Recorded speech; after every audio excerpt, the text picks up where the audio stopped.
ఆంధ్ర రాజకీయాల్లో మోడీది అతిపెద్ద ట్విస్ట్. ఎందుకంటే ఒకటి ఇంతవరకు కూడా ఆంధ్రాలో జరిగినటువంటిది 2-3 గవర్నమెంట్ కార్యకలాపాలు పార్టిసిపేట్ చేశారు. కానీ ఈ మధ్యకాలంలో పార్టీకి సంబంధించిన సభలు ఏమీ జరగల.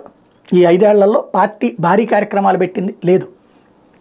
ఇప్పుడు భారీ కార్యక్రమం అది తెలుగుదేశం, జనసేన, భారతీయ జనతా పార్టీకి సంబంధించి పొత్తుల తర్వాత పెడుతున్నటువంటి ఈ భారీ కార్యక్రమంలో వరుసపెట్టి 3 రోజుల పాటు 3 సభల్లో రోడ్ షోల్లో పాల్గొనబోతున్నారు నరేంద్ర మోడీ.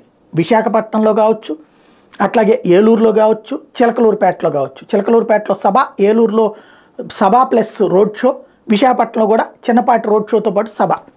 ఇవి భారీ కార్యక్రమాలు. ఇది ఒక్కసారిగా రాజకీయాల్ని మలుపు తిప్పుతాయా?